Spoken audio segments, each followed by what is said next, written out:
Coucou tout le monde, je suis très heureuse de vous retrouver dans un nouvel épisode de Confession d'une expat et aujourd'hui j'ai décidé de vous emmener en extérieur sur mon toit. Malheureusement la vue de la skyline, je vais d'ailleurs vous la montrer, elle est derrière et en fait sur mon toit ils n'ont pas encore remis les chaises longues, les chaises tout simplement. Et donc je suis mise sur une table très basse, mais c'est pas grave, on est dehors, ça fait plaisir. Épisode 6 je crois, je sais pas combien on va en faire, hein, mais comme je vous le disais dans un épisode précédent, vous êtes ma session thérapie et c'est vrai que vous êtes de plus en plus nombreux sur le compte Instagram. D'ailleurs, je vais vous le remettre en dessous. Et n'oubliez pas de vous abonner à la chaîne, s'il vous plaît, pour qu'on puisse augmenter, voilà, pour qu'on puisse grandir tous ensemble. Il n'y a pas vraiment d'objectif, mais ça fait toujours plaisir quand vous êtes de plus en plus nombreux à nous rejoindre et surtout à nous mettre des petits commentaires. Je sais que je ne réponds pas toujours super vite, mais sur Insta, toujours super vite. Alors, j'ai pris mon cahier parce que, en fait, c'est un cahier que j'avais écrit à l'époque de ma green card, donc 2017, les gars. Et en fait, comment vous dire, mon cerveau, il a un peu fait, tu vois, il a un peu oublié, il a fait un blackout sur cette année-là et sur le processus de carte verte. Et vous êtes extrêmement nombreux à me demander le processus de green card, qu'est-ce qu'il faut faire ou combien de temps ça a pris, mon ressenti sur la chose. Et c'est vrai que je n'ai jamais eu le temps de me poser et de dire vraiment tout ce que j'ai à dire sur ce processus de green card. Je pense que c'était juste une façon pour moi de ne pas revivre ces moments d'anxiété, surtout parce que ça a été des moments très difficiles psychologiquement, moralement. C'est-à-dire que je le disais encore hier sur mon live sur Insta, que si vous n'avez pas un mental en béton et que c'est ce que vous voulez faire et que vous êtes à 100%, 200%, 300% sûr que c'est ça, c'est très compliqué moralement. Et moi en fait on me l'avait pas dit du tout, on m'avait rien dit d'ailleurs sur le processus de green card. J'avais lu quelques petites choses sur internet mais c'était pas de la folie. Donc je vais essayer de vous partager ce que j'ai ressenti et tout ça. D'ailleurs c'est très drôle parce que vous voyez ça a été écrit en 2017, il y avait marqué 2017 quelque part ici. D'ailleurs c'est même plus mon écriture maintenant, mais en 2017 j'avais écrit: bonjour à tous et bienvenue dans un nouvel épisode de Vie ma vie d'expatrié. J'avais déjà le nom à l'époque, c'est pas incroyable? Aujourd'hui nous abordons un sujet qui intéresse forcément beaucoup de monde mais qui est parfois douloureux. La green card, le sésame de l'American Dream.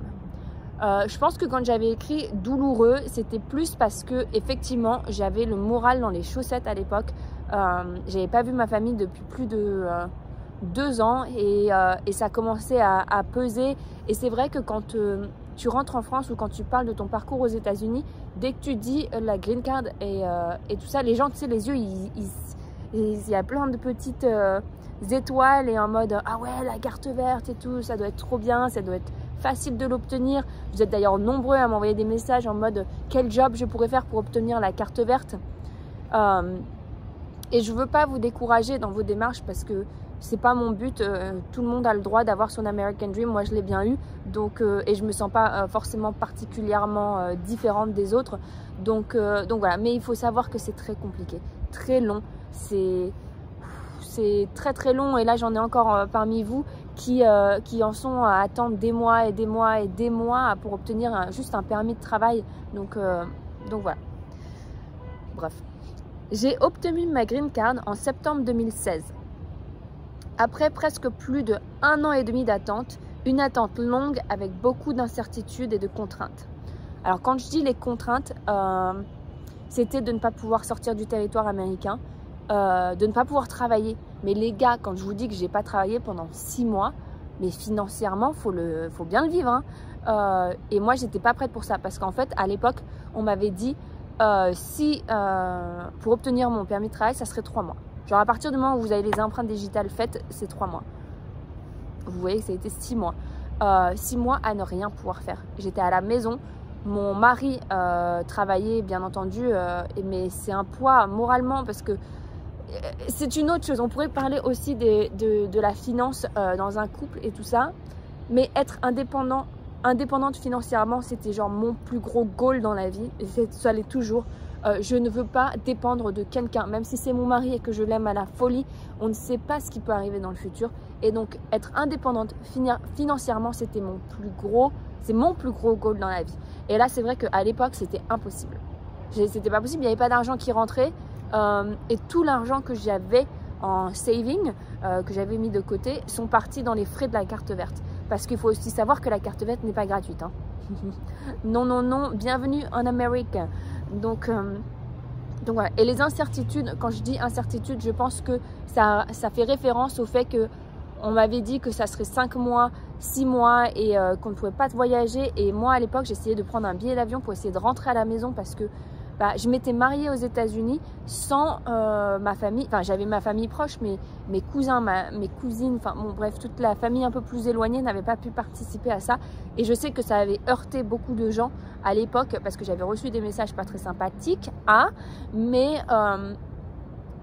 c'était surtout ça, c'était me dire quand est-ce que je vais pouvoir rentrer à la maison, quand est-ce que ça va être fini, quand est-ce que je vais pouvoir avoir un travail pour avoir de l'argent pour me payer un billet d'avion. Vous voyez la démarche dans ce que je dis contrainte, c'est plus par rapport à ça.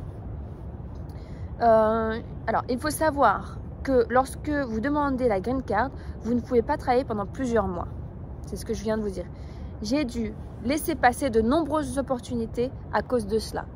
Et ça, c'est la vérité. Alors, je travaillais à l'époque dans la télévision et j'étais assistante de prod et chargée du public pour America's Got Talent. On m'a enlevé mon permis de travail une semaine avant la fin de America's Got Talent. Mais on a eu beaucoup de chance. Mon boss m'a dit « Ok, c'est pas grave, t'inquiète ». Il m'a fait quand même travailler cette semaine-là et en fait, il m'a quand même payé, heureusement. Mais après ça, on m'a offert d'autres opportunités pour des séries télé. Pour la série télé The Affair, je m'en souviendrai toujours. C'était tourné à Montauk dans les Hamptons. Je connais très bien les Hamptons, je vous en ferai des vidéos, je pense aussi. Mais c'était The Affair, c'était une grosse série. Ça a été une grosse série aux États-Unis. L'opportunité du siècle, genre moi qui sortais, petite française qui sortait d'émissions télé connues, mais voilà, là ça aurait été le summum du summum. On m'a demandé mes papiers de travail, bien entendu c'était expiré, donc pas possible. Et là je fais référence aussi parce que ça me fait, excusez-moi, ça me fait penser aussi au cas de Aurore à Miami. D'ailleurs je te soutiens tellement dans tes galères de papiers pour le travail, parce qu'en fait on m'a demandé mes papiers de travail, je leur ai dit que c'était expiré mais que j'attendais mes nouveaux papiers et s'ils pouvaient me donner un tout petit peu de temps. Bien entendu ça a été non, direct. Donc voilà, ça c'était un gros coup au moral. Après j'ai eu une autre opportunité pour travailler parce qu'en fait j'avais mis mon CV sur un site de recrutement pour la télévision et je m'étais fait énormément de contacts à l'époque qui en fait on se refilait les jobs et donc c'était super, genre tout le monde se refilait les jobs, mais le problème c'est que tu dis non une fois et c'est fini pour toi, enfin genre il passe à autre chose, donc c'est très compliqué. Et donc moralement j'ai vu 4 ou 5 opportunités de malade, mais quand je vous dis de malade, mais et voilà, et j'ai pas pu, et encore aujourd'hui j'y pense plus, mais là quand je relis ça, je me revois assis sur le canapé en train de pleurer, et mon mari qui ne savait plus où se mettre, qui savait plus quoi faire, parce qu'il pensait à l'époque que c'était de sa faute parce qu'on s'était mariés et qu'on était dans le processus de la carte verte et que en fait c'était lui le responsable, mais en fait c'était pas du tout lui, c'est l'administration américaine malheureusement. Et ce n'est pas le plus gênant. Mon mari travaillait à l'époque et nous avons dû vivre comme ça pendant 7 mois. Exactement ce que je vous disais. Le plus difficile pendant l'attente de l'interview, donc l'interview c'est en fait quand vous faites votre démarche de green card, vous avez plusieurs rendez-vous. Tu as le rendez-vous pour les empreintes digitales, après on t'envoie un papier pour travailler et le voyage, sauf que nous on avait refusé le papier voyage parce que notre avocate nous avait recommandé de ne pas le faire. Bref, ça avait été fait comme ça. Et l'interview, c'est vraiment le truc final, c'est vous allez dans un bureau de l'administration américaine et vous passez un entretien avec cet agent de l'immigration et ton mari, ton partenaire, enfin excuse-moi si tu es marié comme moi, et on vous pose des questions sur votre couple, on regarde un peu tous vos papiers, voir si votre mariage est vrai, enfin s'il est réel, si c'est légitime. légitime, je crois que c'est le mot. Et donc voilà, et ça c'est genre le Graal. Quand vous obtenez une date pour l'interview de la green card, c'est genre, tu sais que c'est la fin des démarches, quoi. Donc voilà. Donc le plus difficile pendant l'attente de l'interview, c'est de ne pas pouvoir sortir du territoire. Vous devez rester sur le sol américain le temps de tout ce processus. Donc comme je vous le disais, on avait demandé les papiers, on n'avait pas demandé les papiers de voyage, tout simplement parce que notre avocate à l'époque nous avait dit que même si on l'obtenait, sortir du territoire, il aurait fallu donner des preuves comme quoi vous sortiez du territoire pour des raisons X ou Y. C'est-à-dire que tu ne pouvais pas sortir du territoire à l'époque, tout du moins pour moi, pour des raisons de tourisme. Il fallait que ce soit un décès, enfin voilà, il fallait que ce soit quelque chose d'important. Vous devez rester sur le sol américain le temps du processus. 1 an et demi sans pouvoir voir sa famille, ce n'est pas facile tous les jours. Mais il faut tenir. J'ai tenu, ça n'a pas été facile tous les jours, mais j'ai réussi. Aujourd'hui, j'en suis très fière. Effectivement, aujourd'hui, quand j'y repense, je suis super fière. Il faut savoir qu'avant mon mariage, j'étais restée 1 an sur le territoire américain pour faire mon visa de travail. Enfin, j'avais travaillé en fait avec mon visa de travail. Et à l'époque, on m'avait, je sais pas si on m'avait menti, je sais pas. Mais on m'avait dit que si comme j'étais freelance, que si je sortais du territoire, je ne pourrais pas re-rentrer sur le territoire américain avec ce visa sans avoir un contrat d'embauche en fait. Et donc, comme j'étais freelance et que je ne savais pas trop comment ça allait se dérouler dans les prochains mois, j'étais pas rentrée. Donc vous imaginez, ça faisait 1 an comme ça, 1 an et demi de processus de carte bleue, de carte verte. C'est pas la même chose, Alex, c'est pas la même chose. De carte verte, donc en fait, c'était même pas 1 an, c'était 1 an, c'était 2 ans et demi. Mais là, je parle par rapport au processus de carte verte. J'ai réussi à tenir. Et si tu es dans cette situation-là, sache que tu n'es pas seul. Tu vois, même je vous parlais déjà à l'époque de tout ça. Mais c'est vrai que je me suis sentie très seule, je me suis sentie très isolée. Bon, ma famille directement savait que je ne pouvais pas sortir du territoire et tout ça. Mais en fait, ce qui m'avait choquée, c'était qu'à l'époque, donc j'avais été, si tu as suivi un petit peu tout mon processus, j'avais été dans une famille d'accueil américaine quelques étés avant. Et eux pensaient qu'une fois que j'avais passé la frontière américaine et que j'avais trouvé un travail, le processus de carte verte, enfin j'obtenais la carte verte comme ça, que je pouvais voyager et tout ça. Et quand je leur avais dit non, ils avaient été choqués, mais en même temps, tu sais, genre en mode ah ouais, mais t'as dû faire quelque chose de mal, quoi. Donc, sachez que vous n'êtes pas seul. Je sais pas, je me suis perdue dans mes propos. L'entretien de l'interview a eu lieu en 2016. En août 2016, je m'en souviens encore très bien. En août 2016, il faisait tellement chaud, j'étais tellement contente, c'était tellement un soulagement de te dire et stressant en même temps parce que on t'interviewe sur ton couple en fait. Et donc tu te dis est-ce que ça va passer ou pas. Nous on n'avait vraiment pas de soucis. En plus on était tellement relax dans la salle d'attente que je pense que le mec il a dû se dire oulala, les deux là ils sont un peu baba cool, tranquille. Donc voilà, donc l'entretien pour la green card, nous ça avait duré une demi-heure, quelque chose comme ça. On a montré des photos, ils nous ont posé des questions sur les photos, qui est qui, où est-ce qu'on a voyagé ensemble, est-ce qu'on était descendu en Floride, on avait fait quelques petits voyages à l'intérieur des États-Unis. Qu'est-ce qu'ils nous avaient demandé d'autre? Ils nous ont demandé, si je me souviens bien, les films les uns des autres. Quel était mon mari, quel était le film préféré de mon mari? Je m'y perds. Quel était mon film préféré? Il avait dit Harry Potter. Il a révélé des choses, je vous jure. Après, il avait dit quelle est la série préférée de votre femme? Il avait dit les Kardashians. Je dis mais en plus j'ai rigolé au moment où il disait parce que j'étais trop gênée et je dis au mec non mais je regarde pas les Kardashians tout le temps et donc le mec il a rigolé. Enfin bon, c'était de bonne humeur quoi. Et quoi d'autre? Mon livre préféré, je crois. Et décrivez un événement lors de votre relation qui vous a le plus marqué. Et nous, mon mari, en fait, il a été nickel. En fait, j'avais été très malade et j'avais dû être hospitalisée à un moment donné, juste après notre mariage. Et donc, en gros, il a raconté ça, il a montré des factures et tout ça. Et en gros, le mec, il a dit, ok, c'est bon, hein, vous êtes un vrai couple, il n'y a pas de souci sur ça. Donc voilà, ça c'était par rapport à ma green card. Et donc c'est une green card obtenue temporairement pour 2 ans. À savoir, puisqu'il faut refaire le processus de green card 2 ans après. Juste pour revenir sur les frais, Je crois que j'avais payé, la totalité était de 4 000 $ pour ma carte verte, 4 à 5 000 $. Je n'ai plus les montants en tête malheureusement. Et là, je ne les ai pas marqués sur ça. Donc voilà. Je savais dans ma tête que j'allais devoir tout refaire dans 2 ans. Mais j'espérais que les choses allaient évoluer et surtout aller plus vite.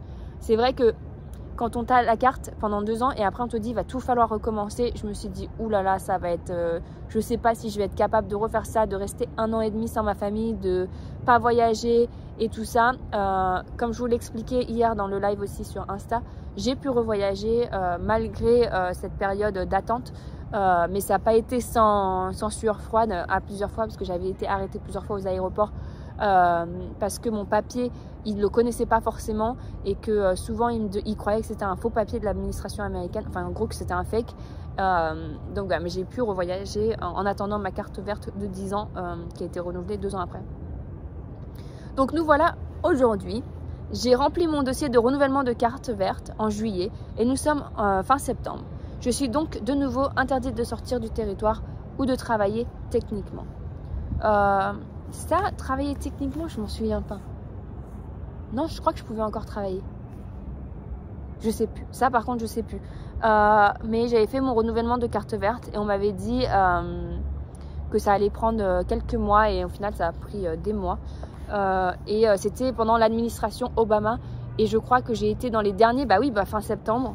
Fin septembre, on était fin septembre. Les élections ont eu lieu en novembre, je crois. Donc je suis passée vraiment entre les mailles du filet après Trump. Après Trump, ça avait été une galère pas possible pour ça. Donc honnêtement, je m'en suis bien sortie au final dans tout ça. Mon avocat nous a dit d'être patient et d'attendre. Ils te disent toujours ça.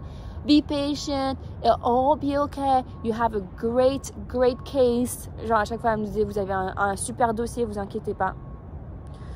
Sauf que tu peux pas ne pas stresser. Mon avocate nous a dit d'être patient. Aujourd'hui, j'ai enfin reçu la lettre qui me donne le droit de voyager et de travailler. Il me faudra encore attendre parce que 18 mois et une interview pour pouvoir tenir dans mes mains le fameux sésame, celui de 10 ans. Voilà. Alors, j'avais reçu ce papier. C'était une lettre du gouvernement américain qui disait que j'avais bien payé mes frais de renouvellement de carte verte qui étaient de plus de 5 000 $. Je sais plus exactement parce qu'on avait des frais d'avocat. Enfin bon, c'était un peu compliqué. Et que je pouvais retravailler, que je pouvais travailler et voyager dans l'attente de la carte verte. Vu que ça a été renouvelé juste avant Covid, on n'a pas eu de besoin d'interview. Et ça, on nous l'a expliqué du fait que nos papiers, quand on a refait notre dossier, étaient nickel et qu'il n'y avait pas de suspicion de faux mariage et tout ça. Donc voilà. Je ne cherche en aucun cas à devenir citoyenne américaine. Je suis née et j'ai grandi en France. Je suis fière de mon pays. Je suis ici pour les opportunités de travail et surtout pour mon mari qui n'est pas prêt à quitter son pays.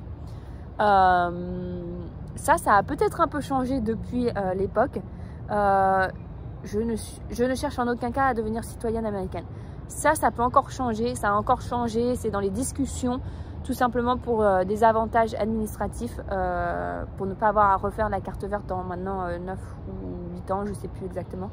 Donc voilà. Mon mari, à l'époque, n'était pas prêt de quitter son pays. Maintenant, c'est une possibilité très forte qu'il quitte son pays. Le processus d'obtention de la carte verte est très complexe et long et surtout coûte beaucoup d'argent. C'est une opportunité à ne pas manquer si vous avez la chance de pouvoir l'obtenir. Mais il faut surtout savoir dans quoi vous vous engagez. C'est une longue bataille, mais ça vaut le coup. Si vous avez des questions, n'hésitez pas. C'était mon script de mon épisode de Vivre ma vie d'expatrié en 2017. Donc voilà cet épisode. J'espère que j'ai répondu un peu à plusieurs questions. Bref, j'espère que ça vous aura plu. J'espère que ça vous aidera peut-être si vous vous posez la question de faire la carte verte, si vous avez l'opportunité de faire la carte verte. Hey, j'essaye de parler aux gens là. Et surtout si vous êtes dans le cadre du processus et vous attendez des mois et vous désespérez. Et voilà, je compatis, je sais exactement dans quoi vous êtes et j'espère que ça vous aura apporté des petites précisions ou peut-être un petit peu d'espoir, on va dire. Moi, c'était surtout ça à l'époque que je cherchais, c'était un petit peu d'espoir, quelque chose de m'accrocher à quelque chose en me disant, ok, elle a eu sa carte en 1 an et demi. Bon, lui, il a eu sa carte en 18 mois, bon voilà, c'est des choses qui aident beaucoup. Donc voilà, bref, j'ai beaucoup blablaté, ça va être encore un épisode très très long. Je suis désolée, c'est des épisodes, ça pourrait être des podcasts honnêtement, ou des épisodes d'une série comique là, comme aux États-Unis, de 20 minutes. Bref, n'hésitez pas à nous rejoindre sur Instagram à Alix_American Dream et à vous abonner à la chaîne, ça nous fera super plaisir. Si vous avez des questions, n'hésitez pas, envoyez-moi les questions sur Insta, je réponds toujours. Allez, je vous fais des gros bisous. Je vous montre la skyline une dernière fois. Wow, il fait gris, il fait gris. Je vous promets un jour on fera une vidéo où il fera beau temps en extérieur. Allez, bisous.